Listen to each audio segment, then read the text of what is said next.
El esoterismo de Dante, René Guénon, una obra publicada en 1925, en la que René Guénon explora acerca de las claves esotéricas que se pueden encontrar en Dante, especialmente en su obra más importante, la Divina Comedia.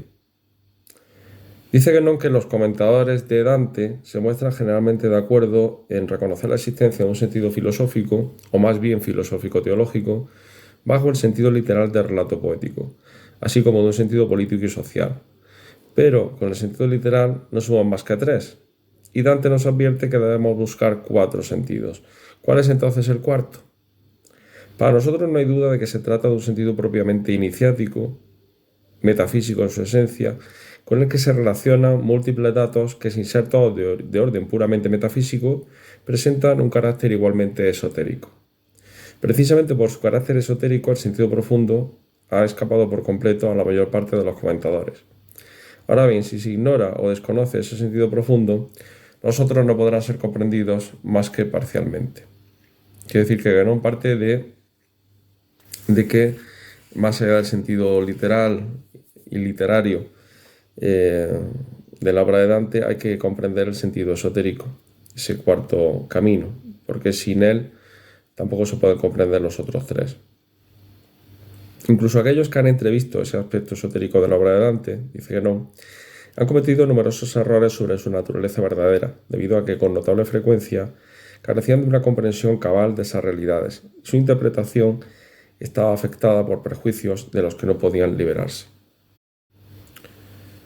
Una de las claves que explora Guénon es las relaciones que podría tener Dante con consideraciones masónicas y herméticas, aproximaciones que señaló ya Aru, dice Guénon, y a las que aludíamos anteriormente cuando dice el infierno representa el mundo profano, el purgatorio comprende las pruebas iniciáticas y el cielo es la morada de los perfectos, donde se encuentran reunidos y llevados a su cenit la inteligencia y el amor.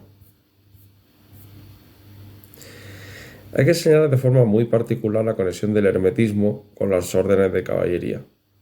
Las antiguas órdenes de caballería, cuya fundación está ligada a la historia de las cruzadas, es decir, de una época en la que no solo hubo relaciones hostiles, como creen quienes se atienen a las apariencias, sino también activos intercambios intelectuales entre Oriente y Occidente, intercambios que se realizaron sobre todo a través de dichas órdenes.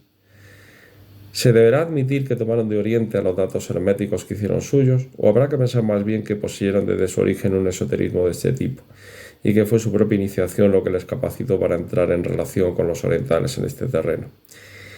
Es esta una cuestión que no pretendemos resolver, pero la segunda hipótesis, aunque considerada con menos frecuencia que la primera, no tiene nada de inverosímil, para quien reconoce la existencia de una tradición iniciática propiamente occidental a lo largo de toda la Edad Media.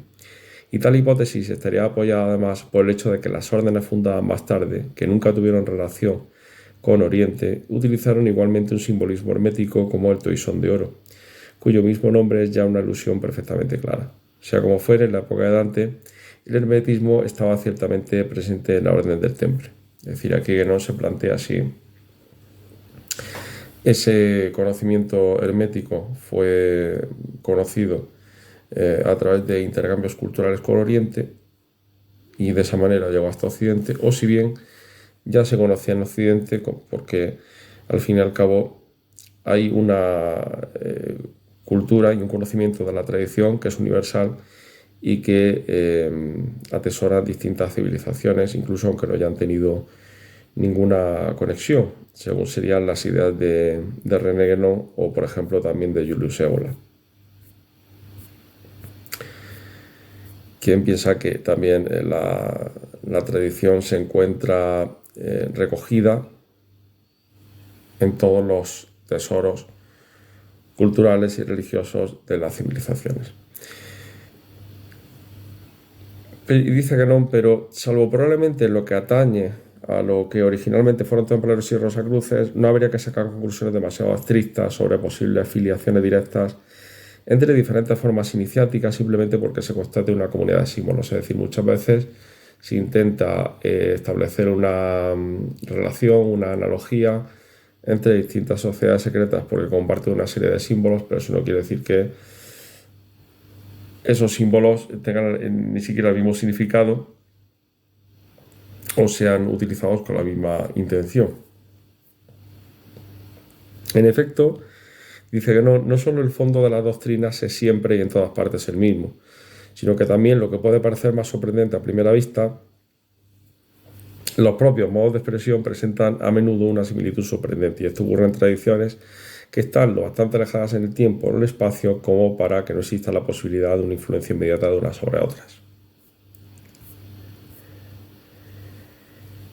La misma crítica de insuficiencia que se ha formulado con respecto a que René Guénon formula con respecto a Rossetti y Arú, se puede dirigir también a Eliphas Levi, que afirmando una relación con los misterios antiguos, ha visto sobre todo una aplicación política o político-religiosa en Dante, que no tiene, dice Guénon, a nuestros ojos más que una importancia secundaria y que incurre en el error de suponer que las organizaciones propiamente iniciáticas están directamente comprometidas en luchas externas, ¿no? Aquí Guénon habla de algo interesante, que es que todo tiene una manifestación externa e interna, de ahí el exoterismo con X y el esoterismo con S, y que realmente todo lo que tiene que ver con los misterios antiguos y con la tradición se ocupa más de las formas internas que externas, por lo tanto siempre lo político y social sería secundario. Por eso dice que no, en Dante, cuyo esoterismo se envuelve, en cuyo esoterismo está totalmente envuelta su obra, hay un velo muy difícilmente penetrable, ya que se apoya en bases estrictamente tradicionales. Hacer de él, según Guénon, hacer de Dante un precursor del protestantismo y tal vez también de la revolución simplemente porque fue un adversario del papado en el terreno político, es para Guénon desconocer por completo el pensamiento de Dante y no comprender en absoluto el espíritu de su época. Hay además otra cosa que a Guénon le parece difícilmente sostenible, que es la opinión de que Dante fue un cabalista en el sentido propio de la palabra. La cábala es esencialmente la tradición hebrea, y no hay ninguna prueba de la existencia de una influencia judía directa sobre Dante. Lo que ha dado nacimiento a tal opinión es únicamente la utilización por parte de Dante de la ciencia de los números, de la numerología. Pero si bien esta ciencia existe efectivamente en la cábala judía y ocupa en ella un lugar importante, se encuentra también en otras partes. ¿Se pretenderá, pues, con el mismo pretexto que también Pitágoras era cabalista? Como ya hemos dicho, es más bien con el pitagorismo y no con la cábala con lo que se podría vincular a Dante.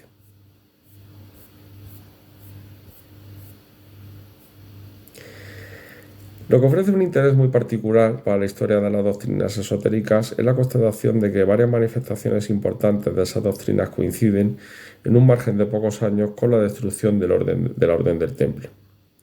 Hay una relación indiscutible, aunque difícil de determinar con precisión, entre estos acontecimientos. En los primeros años del siglo XIV, y sin duda ya en el curso del siglo precedente, siglo XIII, existía en Francia y en Italia una tradición secreta, oculta si se quiere, pero no ocultista, según Guénon, la misma tradición que debía llevar más tarde el nombre de tradición Rosacruz. La denominación de Fraternitas Rosae Crucis aparece por primera vez en 1374 o incluso, según algunos, especialmente Michel Mayer, en 1413.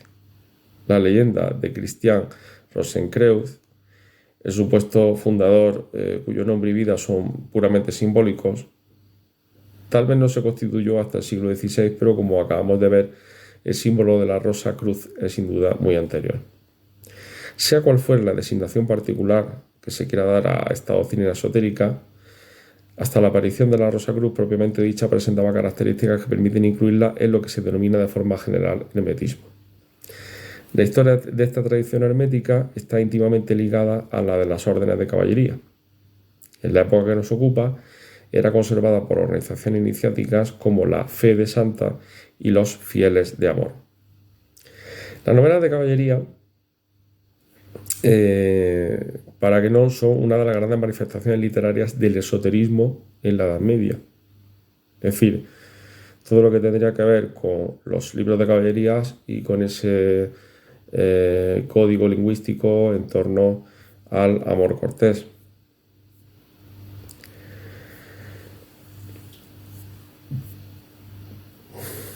Una de las cuestiones a las que no concede más interés es a la presencia de Virgilio en, en la Divina Comedia, que hace de guía de Dante, y dice: si Dante toma a Virgilio como guía en las dos primeras partes de su viaje, lo hace, como todo el mundo reconoce, en recuerdo del canto sexto de la Eneida. Pero se debe añadir que en Virgilio eso no es una simple ficción poética, sino la prueba de un saber iniciático indudable. Que se haya querido hacer de Virgilio un mago no es sino una deformación popular y exotérica de una verdad profunda que probablemente sentía a la gente. El propio Virgilio tuvo precursores entre los griegos, y hay que recordar a este respecto el viaje de Ulises al país de los cimerios y el descenso de Orfeo a los infiernos. Todos esos relatos poéticos o legendarios no son sino expresiones de una misma realidad.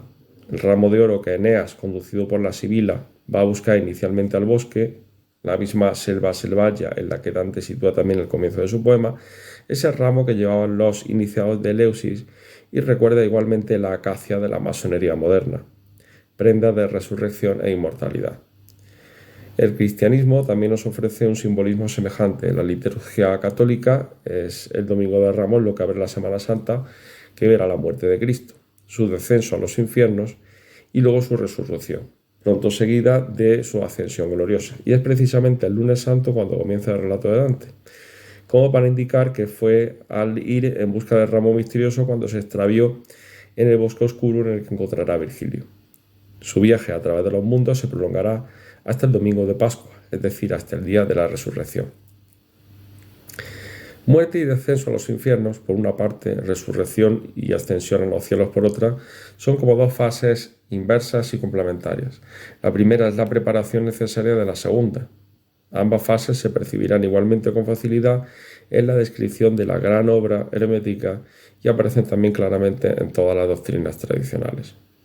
Así, por ejemplo, en el Islam encontramos el episodio del viaje nocturno de Muhammad, de Mahoma, que incluye igualmente el descenso a las regiones infernales, llamadas Isra, y después el ascenso a los diversos paraísos o esferas celestiales, llamados Miraj. Y en algunas circunstancias ese viaje nocturno presenta unas similitudes particularmente sorprendentes con el poema de Dante, hasta el punto de que algunos han querido ver en él una de sus principales fuentes de inspiración. Miguel Asín Palacios ha mostrado las múltiples relaciones que existen en el fondo y la forma entre la Divina Comedia, sin hablar, por otra parte, de algunos pasajes de la Vita Nueva y del Convivio, por una parte, y el Kitab el-Isra, el libro del viaje nocturno, y las Futuhat el-Mekiyya, es decir, revelaciones de la Meca de Mojiddin ibn Arabi. Obras, estas últimas anteriores, en unos 80 años a las de Dante. Esta influencia del Islam se ve también en la arquitectura del infierno de Dante, que está calcado del infierno musulmán. Los dos son como un embudo formado por una serie de niveles, gradas o escalones circulares que van descendiendo hasta el fondo de la tierra. Cada uno de ellos encierra una categoría de pecadores, cuya culpabilidad y cuya pena se agravan a medida que habitan en un círculo más hondo. Dante se somete a una triple ablución, por otra parte, a fin de purificarse al salir del infierno y poder elevarse hacia el paraíso. Una triple ablución, idéntica a la de Dante, purifica las almas en la leyenda musulmana. Antes de penetrar en el cielo, se sumergen sucesivamente en las aguas de los 3 ríos que fertilizan el jardín de Abraham. En los 9 cielos están dispuestas, según sus méritos respectivos, las almas bienaventuradas que al final se reúnen todas en el empíreo o última esfera. Así como Beatriz se aparta ante San Bernardo, que guiará a Dante en las últimas etapas, del mismo modo Gabriel abandona a Muhammad o Mahoma cerca del trono de Dios, en donde será atraído por una guirnalda luminosa. La apoteosis final de las dos ascensiones es la misma. Los dos viajeros, elevados hasta la presencia divina, describen a Dios como un foco de intensa luz. rodeado de 9 círculos concéntricos formados por las filas apretadas de innumerables espíritus angélicos que emiten rayos luminosos. Una de las filas circulares más próximas al centro es la de los querubines. Cada círculo rodea al inmediatamente inferior y los 9 giran sin cesar en torno al centro divino. Mollidín había nacido en Murcia, de ahí su apodo de El Andalusí, pero no pasó en España toda su vida y murió en Damasco. Por otra parte, sus discípulos estaban extendidos por todo el mundo islámico, pero sobre todo por Siria y Egipto, y es poco probable que sus obras fueran ya entonces de dominio público, teniendo en cuenta que incluso algunas de ellas no lo han sido nunca.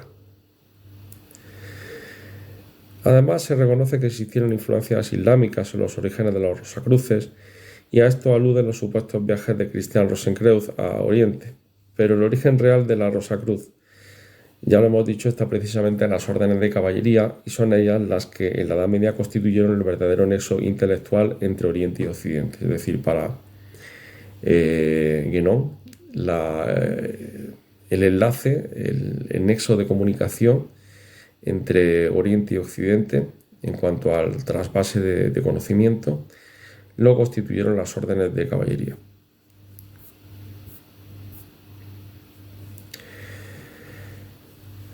Guénon se ocupa también de la distinción de los 3 mundos que aparece en la Divina Comedia y dice que la distinción de estos 3 mundos, que constituye el plan general de la Divina Comedia, es común a todas las doctrinas tradicionales, aunque adopte formas diversas.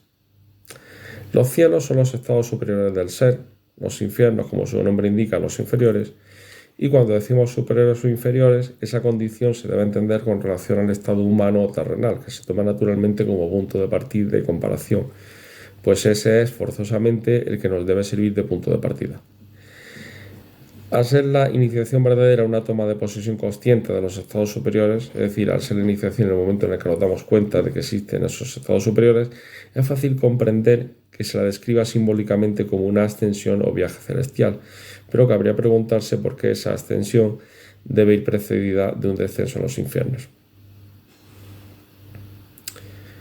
Para Guénon, ese descenso es como una recapitulación de los estados que preceden lógicamente al estado humano, que han determinado sus condiciones particulares y que deben participar también en la transformación que se va a realizar. Por otra parte, permite la manifestación, según ciertas modalidades, de las posibilidades de orden inferior que el ser conserva todavía en estado no desarrollado y que deben de ser agotadas por él antes de acceder a la realización de estados superiores. Es decir, hay que conocer tanto el mundo terrenal como el inframundo, hay que adquirir esas experiencias y porque forman parte de la iniciación que lleva a un conocimiento superior y por lo tanto a ese orden celestial. El estado humano debe primero ser llevado a la plenitud de su expansión mediante la realización íntegra de sus posibilidades propias. Y esta plenitud es lo que hay que entender aquí por estado edénico. Pero lejos de ser el final, eso será solo la base sobre la que se apoyará el ser para salire alle stelle, es decir, para elevarse a los estados superiores que las esferas planetarias y estelares representan en el lenguaje de la astrología y en las jerarquías angélicas en el de la teología. Es decir, el estado edénico para Guénon sería el punto máximo de expansión del ser humano, pero no el final, ya que estaría luego esas esferas planetarias estelares que se encontrarían por encima. Para realizar todas sus posibilidades, según Guénon, cada ser debe pasar en lo que en particular le concierne por los estados que corresponden respectivamente a esos ciclos, a esos 3 mundos. Y por eso la iniciación, que tiene por objeto la realización total del ser, se efectúa necesariamente según las mismas fases. El proceso iniciático reproduce con todo rigor el proceso cosmogónico, según la analogía constitutiva de macrocosmos y microcosmos. O como decía el maestro Megisto, lo que es arriba es abajo. También René Guénon dedica un capítulo del libro, el capítulo 7, a la numerología dentro de Dante, especialmente dentro de la Divina Comedia. Los llama números simbólicos y dice que el papel que desempeña el simbolismo de los números en la obra de Dante ha sido estudiado sobre todo por el profesor Rodolfo Benini, que según él habría para Dante tres parejas de números con un valor simbólico excepcional. Por una parte el 3 y 9, segunda pareja 7 y 22, tercera pareja 515 y 666. En cuanto a los dos primeros números, no hay ninguna dificultad. Todo el mundo sabe que la división general del poema es ternaria y esta división ternaria del poema se corresponde con los tres mundos, ¿no? Ya hemos recordado que el 9 es el número de Beatriz, como se ve en la Vita Nuova.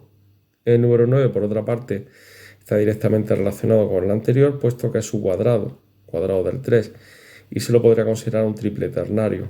Es el número de las jerarquías angélicas, por tanto de los cielos y también de los círculos infernales, pues existe una cierta relación de simetría inversa entre cielo e infierno.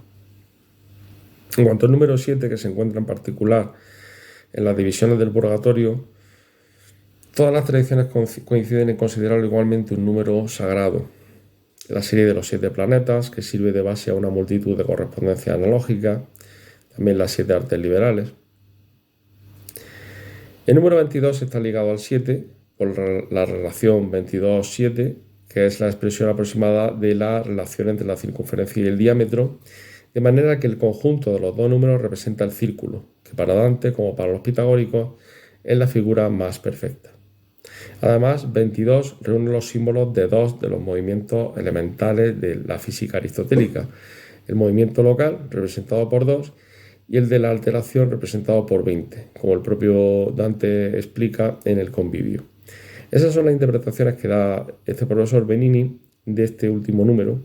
Aun reconociendo que son perfectamente justas, debemos añadir, sin embargo, que ese número no nos parece tan fundamental como él, y que sobre todo nos parece derivado de otro que el mismo autor no menciona sino a título secundario, cuando en realidad tiene una importancia mayor. Se trata del número 11, del cual el 22 es solamente un múltiplo. En el infierno, la mayor parte de las escenas completas o episodios en que se subdividen los diversos cantos comprende exactamente 11 o 22 estrofas. Pero 22 no es el único múltiplo de 11 que interviene en el poema, está también el 33, que es el número de cantos en que se divide cada una de las tres partes. Y si eligió el verso Dante de 11 sílabas, no fue de manera arbitraria, como tampoco lo fue la elección de la estrofa de 3 versos, que nos recuerda al ternario. Cada estrofa tiene 33 sílabas y análogamente los conjuntos de 11 y 22 estrofas a que acabamos de aludir contienen respectivamente 33 y 66 versos. El número 11 desempeñaba un papel considerable en el simbolismo de algunas organizaciones iniciáticas, y en cuanto a sus múltiplos, el 22 es el número de letras del alfabeto hebreo y su importancia en la cábala es conocida. 33 es el número de años de la vida terrena de Cristo y lo volvemos a encontrar como edad simbólica del Rosacrum masónico y también en el número de grados de la masonería escocesa. En árabe, 66 es el valor numérico total del nombre Alá y 99 es el número de los principales atributos divinos según la tradición islámica. Por otra parte, abundando en la estructura formal de la Divina Comedia, René Guénon dice que un sistema de consonancias y periodos rítmicos fue sustituido por otro, mucho más complicado y secreto, como conviene al lenguaje de la revelación utilizado por quienes ven el futuro. Y aquí aparecen los famosos 515 y 666 tan frecuentes en la trilogía. 666 versos separan la profecía de Chaco de la de Virgilio, 515 la profecía de Farinata de la de Chaco, 666 se intercalan igualmente entre la profecía de Brunetto Latini y la de Farinata, y también 515 entre la profecía de Nicolás III y la de Brunetto.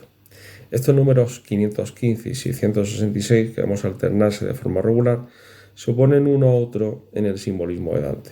En efecto, se sabe que 666 es en el Apocalipsis el número de la bestia. La suma de las cifras del número 515 da también 11.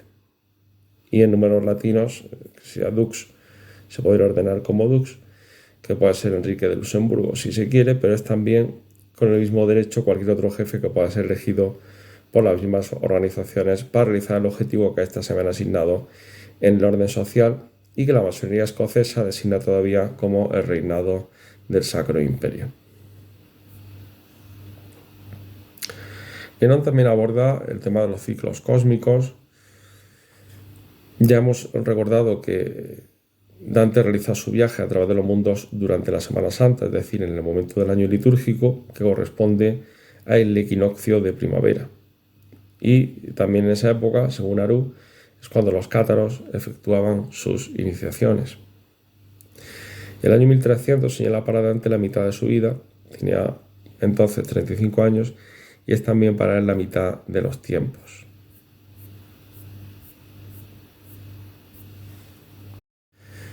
Dante, para poder elevarse a los cielos, debía situarse en primer lugar en un punto que fuera realmente el centro del mundo terrenal.